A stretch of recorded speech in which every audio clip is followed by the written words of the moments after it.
Hi friends, అందరూ ఎలా ఉన్నారు? నేను బాగున్నాను. మీరందరూ బాగుండాలని మనస్ఫూర్తిగా కోరుకుంటున్నాను. ఫ్రెండ్స్, ప్లీజ్ నా ఛానల్ని సబ్స్క్రైబ్ చేయండి, లైక్ చేయండి, షేర్ చేయండి. ఫ్రెండ్స్ ఈరోజు నేను ఈ వీడియోలో చిన్న పిల్లల కోసం చెప్పాలనుకుంటున్నాను. ఫ్రెండ్స్, ఈ వేసవి కాలంలో పిల్లలకు చాలా జ్వరాలు వస్తున్నాయి.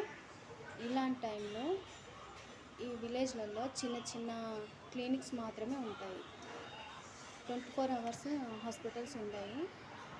అలాంటప్పుడు మనం నైట్లో ఎమర్జెన్సీగా పిల్లలకి ఫీవర్ వచ్చినప్పుడు మన ఇంట్లో సిరప్స్ కానీ టాబ్లెట్స్ కానీ ఏవి లేనప్పుడు స్పాంజింగ్ చేయండి ఫ్రెండ్స్. కాటన్ గుడ్డ తీసుకొని గోరువెచ్చని వాటర్లో తడిపి స్పాంజింగ్ చేయాలండి ఒళ్ళంతా. అలాంటప్పుడు ఎక్కువ ఫీవర్ రాకుండా కొంచెం కంట్రోల్ అవుతుంది. ఒకవేళ మనం అలాగే ఉంటే హై ఫీవర్ వచ్చి దానివల్ల చాలా ఎఫెక్ట్స్ ఉంటాయి. అందుకని అంతవరకు రాకుండా స్పాంజింగ్ చేస్తే కొంచెం కంట్రోల్ అవుతుంది ఫ్రెండ్స్. అలాగే ఒక్కొక్కసారి మనం ఇళ్ళల్లో సిరప్స్ తెచ్చిపెట్టుకుంటాం. అవి ఓపెన్ చేసి అలాగే పెట్టేసుకుంటాం. అలాంటి టైంలో అవి 10-15 డేస్ మాత్రమే పనికొస్తాయి.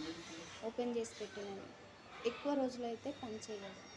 అలాంటి టైంలో పని చేయనప్పుడు ఒకవేళ ఉండి మన ఇంట్లో సిరప్స్ ఉండి ఎక్కువ రోజులు ఉన్నా వాటిని వాడటం లేనప్పుడు స్పాంజింగ్ ఖచ్చితంగా చేయాలి ఫ్రెండ్స్. అలాగే ట్యాబ్లెట్స్ అయితే ఎక్స్పైరీ చూసి తెచ్చుకొని పెట్టుకుంటే ఇంకా మంచిది. అవైతే మనం ఓపెన్ చేసి పెట్టాం కదా, అవి అవసరం ఉన్నప్పుడు మాత్రమే ఓపెన్ చేస్తాం. అందుకని ట్యాబ్లెట్స్ కూడా తెచ్చిపెట్టుకుంటే చాలా మంచిది. పెద్దవాళ్ళకైనా చిన్న వాళ్ళకైనా ట్యాబ్లెట్స్ ఇంకా చాలా బెస్ట్. ఓకే ఫ్రెండ్స్, నా వీడియో లైక్ చేయండి, షేర్ చేయండి, సబ్స్క్రైబ్ చేయండి ఫ్రెండ్స్.